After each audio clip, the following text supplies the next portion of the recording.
And welcome to Dollars and Cents. Thanks so much for joining us. I'm your host, Heather Sullivan. We're here on our new set this time. And for the next 30 minutes, we're going to show you ways to save money, to find money, and to make the most of your money. We're going to bring you the best consumer reporting from Fox stations across the country, and it's all going to empower you financially. Today, gas prices have been hitting new highs. I'm sure you're feeling it, but you don't have to pay full price for every gallon.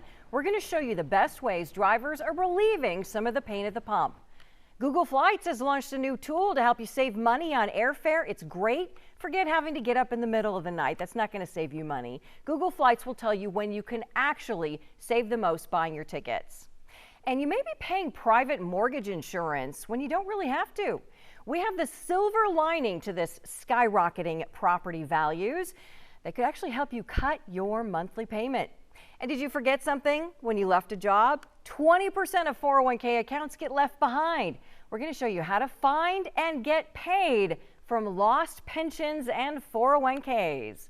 All right, let's get started. You know, you've been feeling it. We're all feeling it. Gas prices have hit new highs this year. It's all thanks to a squeeze in the oil supply. This is usually the time of year when gas prices go down. So what's going on here? Well, analysts say the global market is high and several refineries had unexpected outages, and that's been disrupting the supply. Well, we hit the road to show you some of the most effective ways that drivers are saving money on gas. Hey drivers, we want to know, what are you doing to cut the high cost of gas? I put out gum out in the tank every 3,000 miles or so, every oil change. Put the fuel cleaner in your tank. And the motorcycle gets good gas mileage. I filled this up for under $14 and I could go over 200 miles. AAA says keep your driving speed steady. Use cruise control if you can. Leave early morning or late in the evening to avoid stop and go traffic. If you're speeding, you're increasing your fuel consumption. You want to avoid those jackrabbit starts and hard accelerations, because that can greatly increase your fuel consumption. And AAA says use regular unleaded gas if you can. Unless premium fuel is recommended or required for your vehicle, there's no added benefit. I make my money driving around, so it takes a lot of gas. Kendall Craven drives for DoorDash. She says she saves money using an app called Get Upside. It's an app that has your location, and it tells you which nearest pump you can go to, and you link your card, and it just gives you cents back for each gallon. Other apps can also help you find the cheapest gas on the road. Gas Buddy, Gas Guru, Waze, Dash, MapQuest gas prices, and AAA's TripTick. You can also use store and gas loyalty cards that offer discounts, such as Kroger and giant grocery stores, Shell, Exxon, and Chevron, and credit cards that offer cash back for buying gas.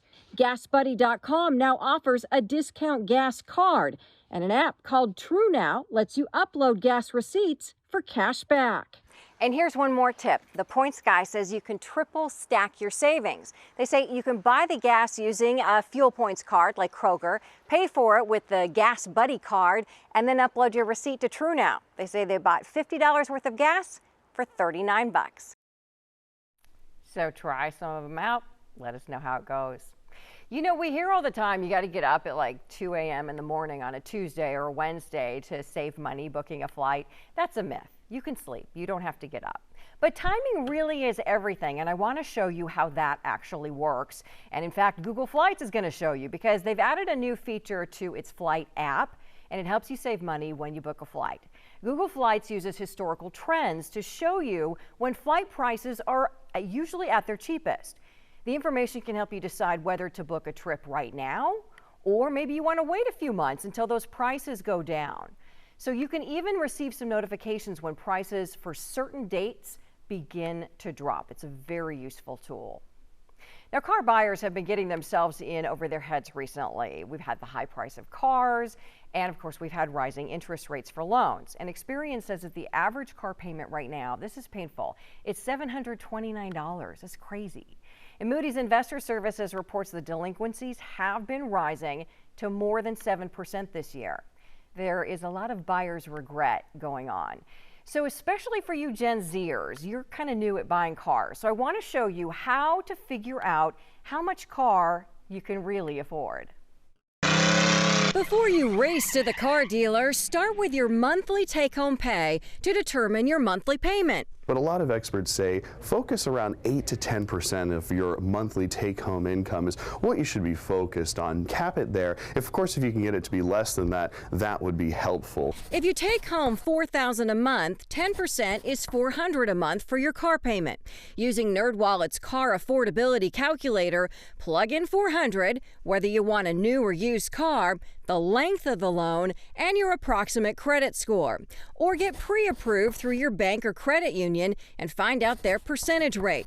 And experts recommend limiting auto loans to 4 or 5 years. 5 years is the max that I would ever finance a car. You know, if you've got to get into 6 and 7 and 8 year financing, you're probably biting off more than you can chew. That means you can afford $20,720 for the car.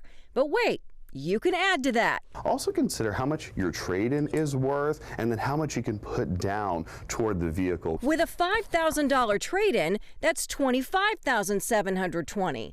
But take away 10% for taxes and fees. That leaves you about $23,000 for the car. You need to be very straight up with the sales professional and let them know that you want to negotiate the price of the car first and you want to settle on that. And remember, you also have to pay for insurance and gas and tires and maintenance. So AAA has a great Your Driving Costs calculator online. You put in the make and model that you want to buy, and then it shows you the true cost for the financing, fuel, insurance, depreciation, the repairs and the maintenance, all for that specific vehicle, so that you know exactly what you'll be paying. So here's an example. The MSRP of a 2023 Ford F-150 XL is about $35,000. Well, AAA says that the true cost is 88 cents a mile, or about $65,000 over 5 years. And you can put in different makes and models and compare. And AAA also has a chart online that breaks down the annual cost for different types of vehicles. So maybe you want a half-ton crew cab pickup truck. That's your dream vehicle, right? Well, that'll cost you about $8,900 a year, according to this chart. But a mid-size pickup truck, that'll cost you $6,900 a year. That's a $2,000 difference. So these are really great tools to kind of help you really before you even start shopping for a car. I put links to them for you on Sullivan Smart Sense on fox26houston.com.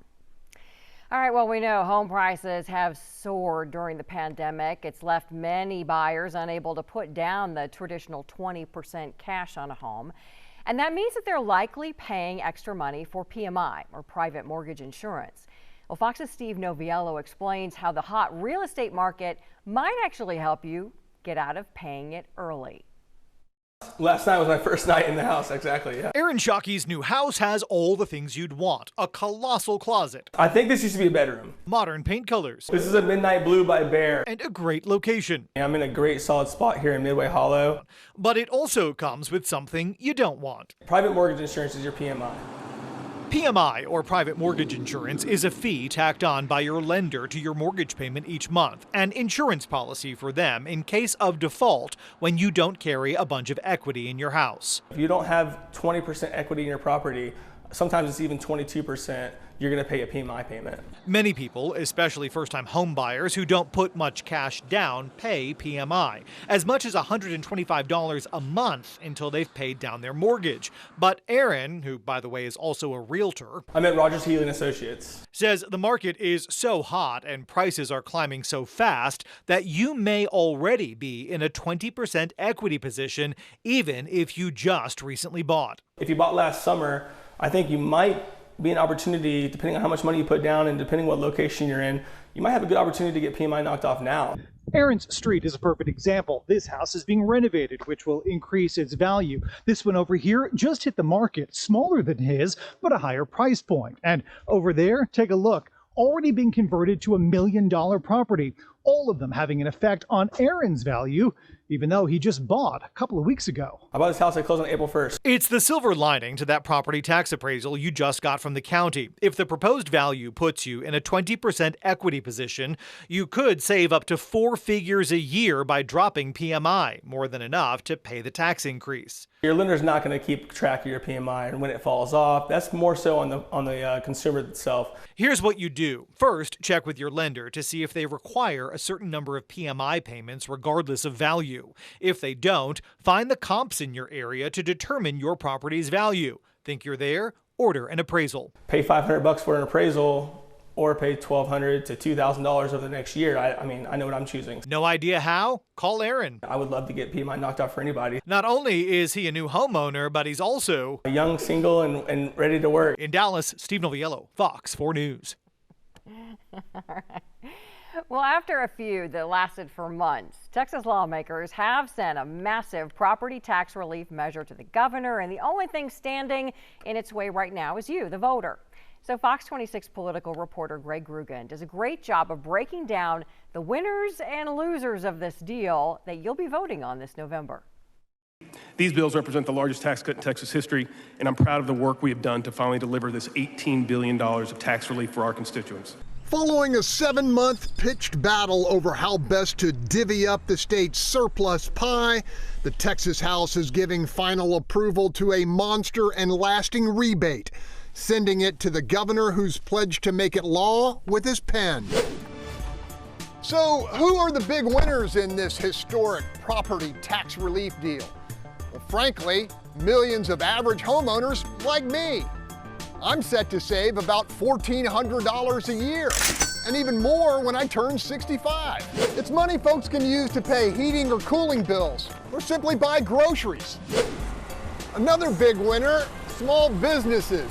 This relief package completely eliminates the franchise tax for a whopping 67,000 of them, all battling to make ends meet. There are losers in this $18 billion compromise. If you happen to be among the 40% of Texans who rent their dwelling, you can expect to get nothing. A big goose egg. That is, unless your landlord decides to share his savings with his tenants. Editorial comment, good luck with that. For Texas renters hoping to buy, the consolation prize of higher homestead exemptions may well be increased affordability. In addition, this property tax compromise will also deliver commercial property owners substantial relief, with appraisal increases on real estate valued at $5 million or less, capped at no more than 20% over the next 3 years. In the studio. That was Greg Grugan reporting. Okay, and this is the part of the show now where we're going to help you find money. Because did you know that more than 20% of 401k accounts are just forgotten when employees leave jobs? It's $1.3 trillion, and that money may not be growing the way that you think. So I'm going to show you how to find lost retirement accounts in just a moment. But first, Fox's Jenna Sachs shows us how she helped track down a missing pension fund for a man when it seemed like it might be gone forever. Go for a walk. John Blasky got his dog, Maggie. Let's go. Come on. As a gift for his wife.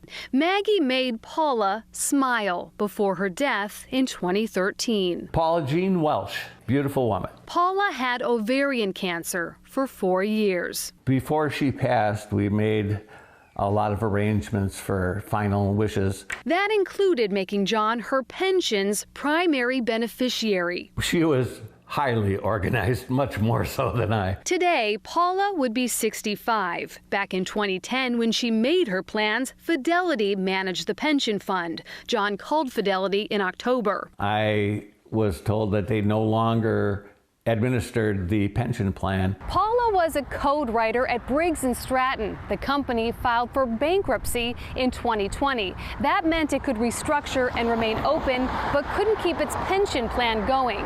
So where did Paula's pension go? The Pension Benefit Guarantee Corporation, or the PBGC. The PBGC is a governmental arm, and they take over pension plans that are either defaulted, underfunded, or closed. The PBGC insures private sector pension plans like Briggs & Stratton's, which has nearly 5,000 participants. For a long time, pensions were the #1 retirement go-to, gold pen and check in the mail. Today, a 401k is more likely, but it's possible to lose track of that money too. If a company is sold, you switch jobs, or you move.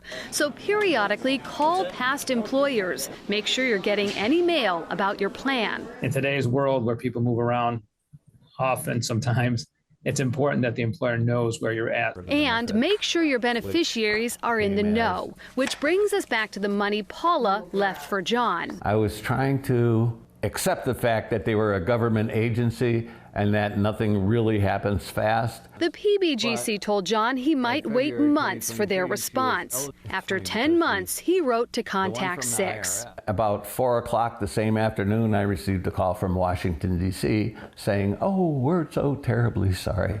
We just found the paperwork."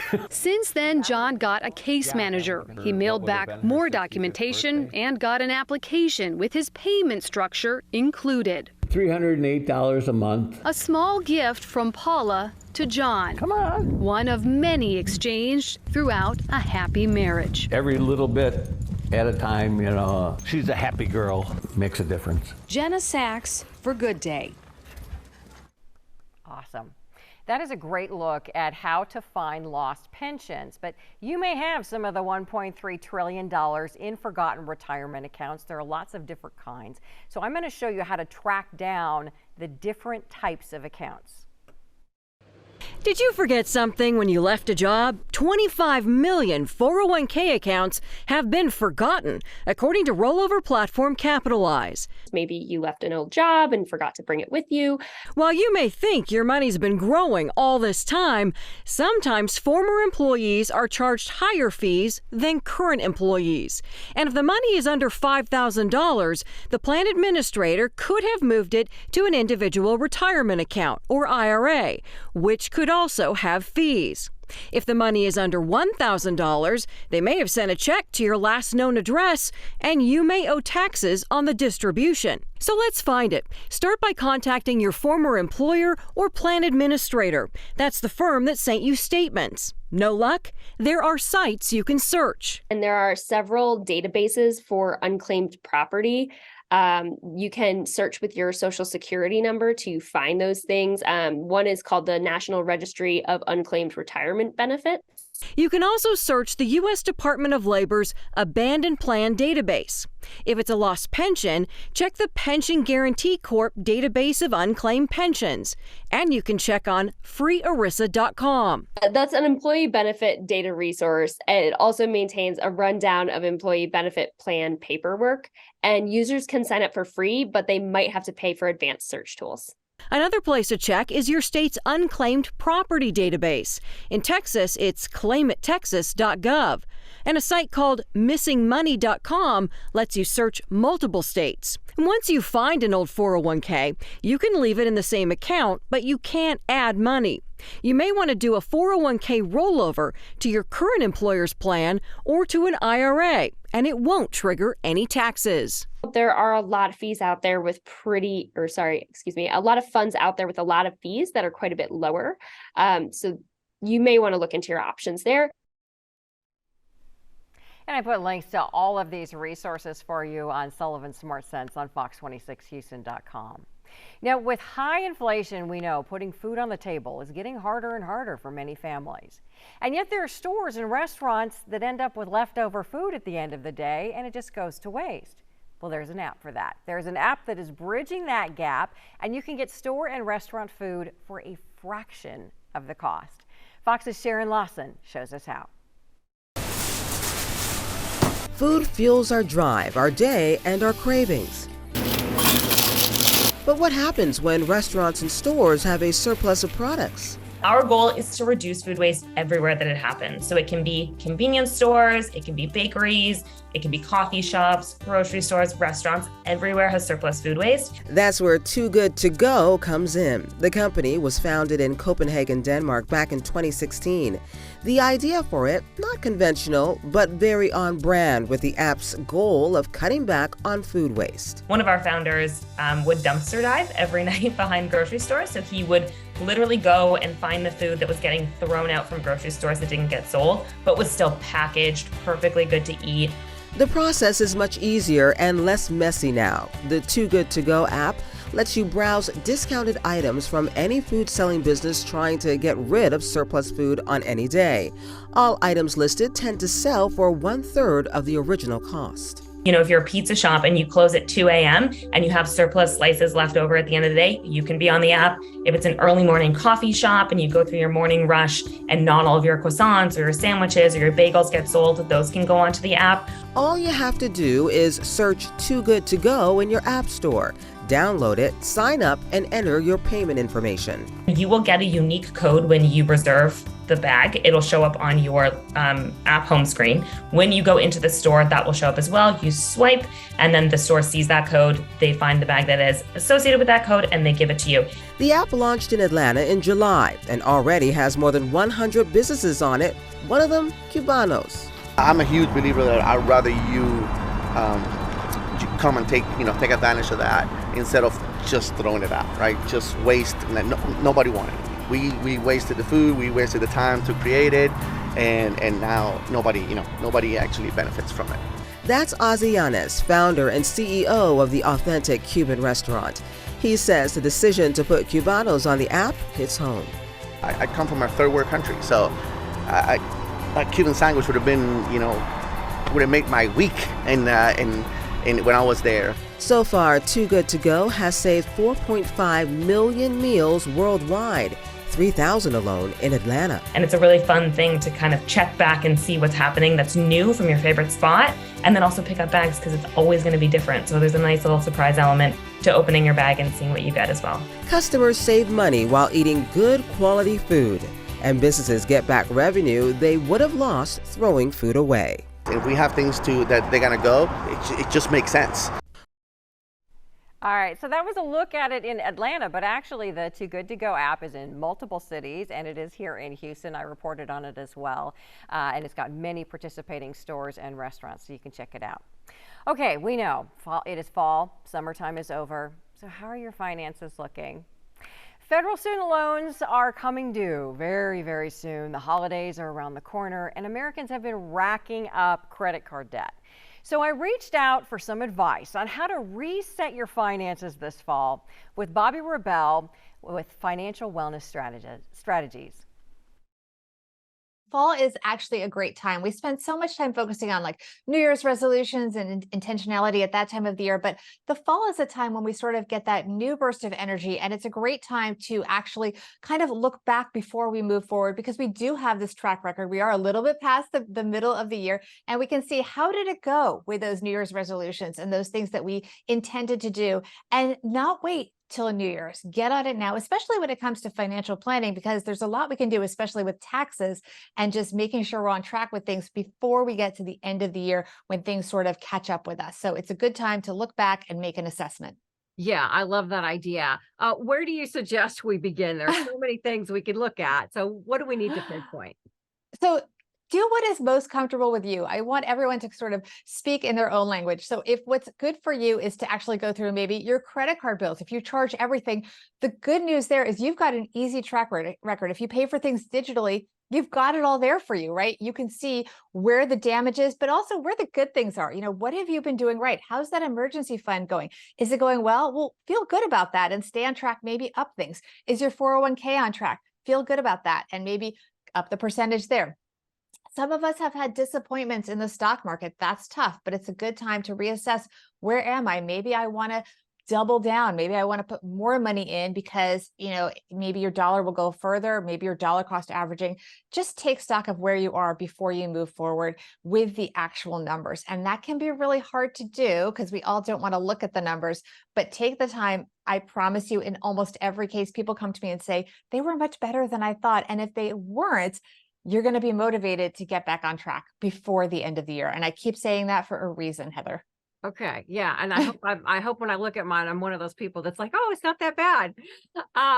So one of the biggies that's coming up really quick for so many people are student loan payments resuming. So if you are about to have to start making more payments, you know, what are some strategies that people can try and, you know, trim their budget, find some extra money? Like, what should people be doing? Yeah. Well, the first thing I do want people to do is make sure that even if you're no longer going to have this forbearance that you've had with the government, you may be eligible for income-based repayment or other programs. So first of all, just look at your own personal situation and find out what is going on and know specifically what are the payments that I need to make and what are the payments that I want to make, because you don't have to make the minimum payments. It may make more sense, depending on your interest rate, to be more aggressive in paying down that debt so that you can free up cash in the future. The other thing you can do is start maybe earning a little more money, or maybe cutting back on things that you didn't realize you were spending money on. Sometimes when we have a little extra cash, we spend a little extra cash. So we get a little loosey-goosey with those subscriptions. Maybe you don't need to be on the highest tier of Hulu. Maybe you want to bring in those ads and get the discount. Maybe you want to renegotiate some things. Maybe you want to shift your debt in other ways. Like you might have credit card debt. Maybe you can negotiate a lower rate, or maybe you want to shift if it's really bad. Maybe you do want to shift to some kind of where you move your credit card debt to, and I hate to say this, but a balance transfer. It can work in your favor if you have high credit card debt that you're paying a very high interest rate on. You can often do a balance transfer. May cost you some money, but at least you can get that debt under control in terms of the very high interest rates because of inflation.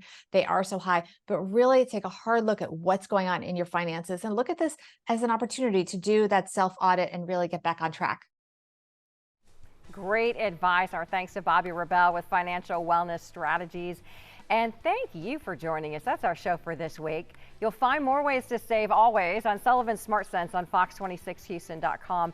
And this show is for you. If you have a money question or a topic that you want us to dive into, just drop me a line. It's as easy as that. Facebook, Instagram, or X, which is the former Twitter. It's all Heather Sullivan, Fox 26. Thanks for being with us. We'll see you next time on Dollars and Cents.